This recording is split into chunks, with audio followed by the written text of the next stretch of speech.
La préservation du végétal par exclusion physique est-elle une alternative viable aux produits phytosanitaires? Influence sur le rendement, efficacité, prix, le MAC du biocontrôle lève le voile sur une technique en pleine progression sur les cultures maraîchères.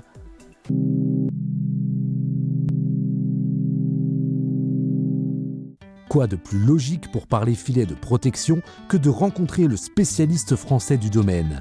En addition aux filets anti-grêle et d'ombrage pour les cultures, la société française Texinov propose bien sûr des filets anti-insectes. Tissés ou tricotés? Vous allez voir que la nuance est importante. Tout à fait, il y a plusieurs types de filets, ne serait-ce que dans leur construction, c'est-à-dire qu'on trouve des filets tissés ou des filets tricotés. Donc tricoté indémaillable, c'est important par rapport à la tenue. Et nous, en tant qu'industriels français, c'est plutôt notre orientation. L'avantage du filet tricoté en agriculture, c'est qu'il dispose de fils plus fins, ce qui va permettre d'aérer l'espace. Et donc, à la plante de recevoir plus de lumière qu'avec des filets tissés, qui eux, vont se révéler plus hermétiques. Mais, une fois ce filet installé sur notre culture, peut-on continuer à employer des produits phytosanitaires ou de biocontrôle? On n'exclut pas l'emploi des phytos, on va dire que c'est un complément qu'on estime judicieux dans la mesure où la maille va exclure l'insecte que l'on vise et respecter le végétal au plus près. Donc on peut avoir une pose à plat ou une pose sur structure, mais dans tous les cas, on peut bien utiliser les phytos, voire s'en affranchir dans le cas d'insectes évidemment, et donc d'insecticides, d'emploi d'insecticides.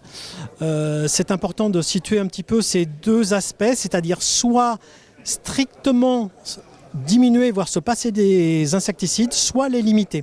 En tout état de cause, on peut pulvériser même des substances naturelles au travers de ces filets, encore une fois à partir du moment où le fil est plus fin. On a une perméabilité à l'air ou à l'eau plus importante. Une question légitime serait de savoir si la pose de filet au-dessus des cultures peut entraîner une baisse de rendement. Bien au contraire, maintenant c'est vraiment une technique aboutie dont un ensemble de preuves techniques et de centres expérimentaux ont démontré la plus-value que ça apporte aussi bien qualitativement que quantitativement sur essentiellement le maraîchage. C'est un peu plus délicat sur les fruits, on parle plutôt d'un aspect qualitatif.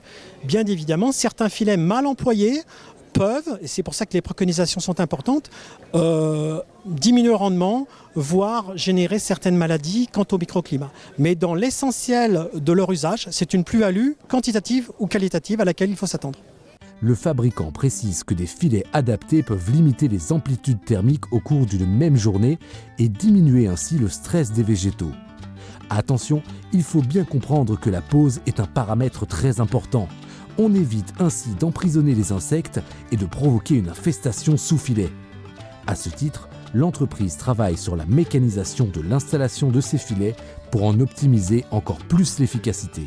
Malgré tout, c'est une technique qui se développe de façon importante et ce depuis une bonne dizaine d'années. Pour nous, seuls fabricants français, à titre d'exemple, c'est quand même une croissance à plus de 2 chiffres que l'on constate. Il faut aujourd'hui compter environ 2500 à 4000 € l'hectare pour l'installation de ces filets en maraîchage, sachant qu'un filet peut durer entre 2 et 5 saisons. À la semaine prochaine pour un nouvel épisode du MAC du biocontrôle.